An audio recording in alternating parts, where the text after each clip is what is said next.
Hello shooters, CitizenShooter here to give you a follow-up range report on the Aimpoint CompM4s. Before we get going, there's something that really peeves me off when I see it on YouTube. You've probably seen it some.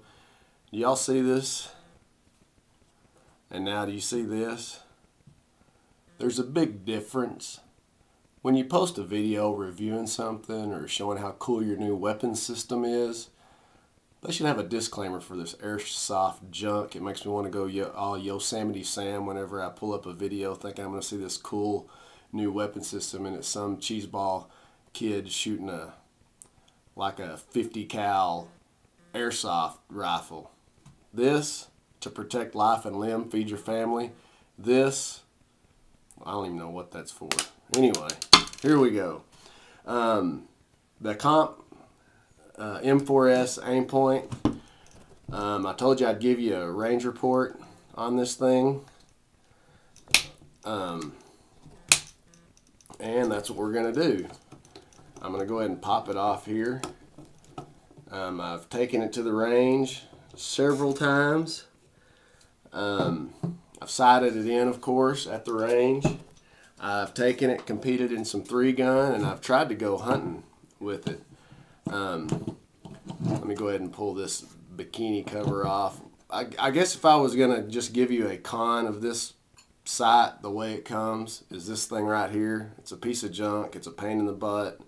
I mean, for $600-700, you think Aimpoint would be able to, you know, provide those flip covers that you have to buy aftermarket? They come from Aimpoint, and I think there's several other different manufacturers that make them as well, but this is worthless.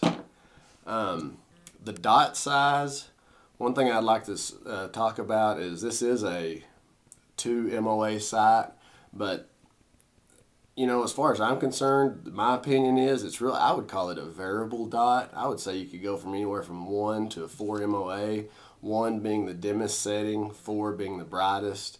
I mean, there's really a difference in the dot size whenever you amp up that brightness. I mean, it really makes a big difference.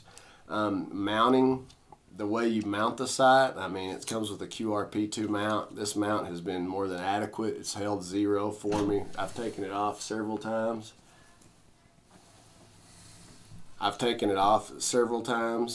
Put it back on. It's maintained 0.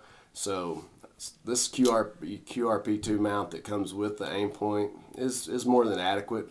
A lot of people like to buy the aftermarket, the LaRue's, the GG&G, the American Defense. Those are great as well. Of course, the LaRue's and the those all have the quick disconnects, and you know, they're really convenient, a little more convenient than this knob. But anyway, I haven't had any issues with this myself. Use, like I said, I have taken it to the range, used it at the range. It's worked superbly there, just messing around with friends, just shooting or whatever. I have taken it and competed in a 3-gun competition. It worked fine there as well. One of the things I'll talk about is the finish of this sight. I mean, it's got the same finish as most AR platform weapons do. It's got the black, kind of a matte black finish. No issues. I've kind of banged it around a little bit. I've had it about 4 weeks now, but no scratches, no blemishes or anything like that. So the finish seems to be pretty durable. The brightness of the dot, like I said, this has got a variable brightness. It's like 7 or 8 settings on the daytime setting where you can set the brightness of the dot. Works really well. You can get it very dim. Actually, whenever I was shooting in the 3-gun, I was on the long range, and I actually had to reach over and turn the brightness up because I started out at the 100-meter target with it very dim, and then when I got to the 200-meter target, for some reason I could not acquire that red dot in my sight picture, so I had to reach over and kick it up a notch or 2, and then I was able to go ahead and engage those targets. The weight, for some people, especially if you're a soldier, you know, in the service, you're having to carry this thing all day. I don't think I'm speaking to too many of those people, but Maybe if you're, you know, in the police in uniform, you have to carry your M4, your AR around all day. You know, weight would become an issue. So I'm gonna go ahead and weigh this thing for you. I've got a little scale here. It's on pounds, and this thing weighs, well, got to overload, but I think it's like 13 ounces or something like that, or maybe a little bit more. Let's see if it'll do it now. No, it's going to overload it.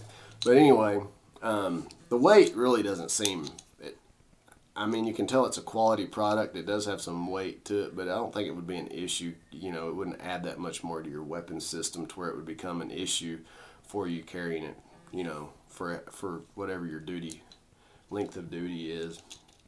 Whatever amount of time you're on duty, I don't think it would be an issue. Windage and elevation. Of course, these windage and elevation, you can tell they're waterproof whenever you pull them out of here, whenever you unscrew them. When I went out and sighted this thing in, wasn't an issue. Being able to adjust, I mean, it adjusted exactly like the manual said. Of course, you got this nice little rubber thing that holds the cap, and then it's down here, kind of acts as a gasket whenever you screw this down on there. And your windage and elevation adjustments, you definitely, whenever you're making the adjustment, the click is audible.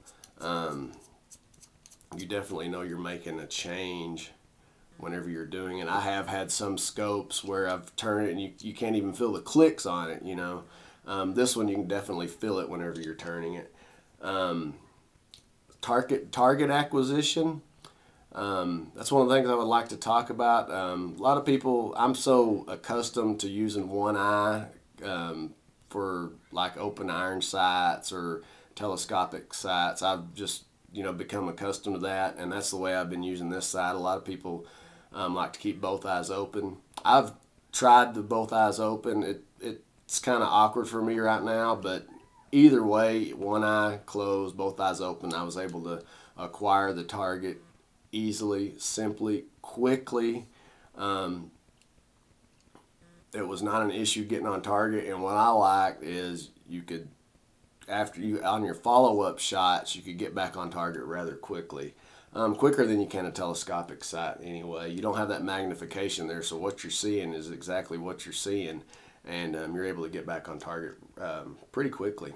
And engagement as well. You're able to find multiple targets and engage them quicker, I guess, than you would like even the iron sights, because you got to line that front and back sight up. This one you don't. You stick it, red dot, bam.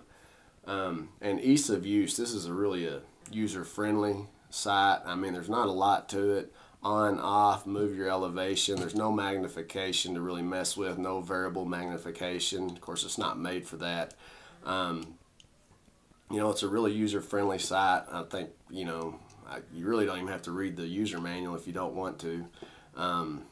You slap it on, you know, get throwing rounds down range, and, you know, as far as, like I said, the only issue that I have really with the sight is this cheap little bikini cover. You know, you'd think for $600-700 they'd, you know, provide those flip up covers for you, but, you know, hey, that's a marketing thing, I guess. Aimpoint CompM4s. If this is what you're looking for, and, you know, it is an investment, like I said in my first video, it's worked all right for me. So yeah, go get you one, try it out, and that's it.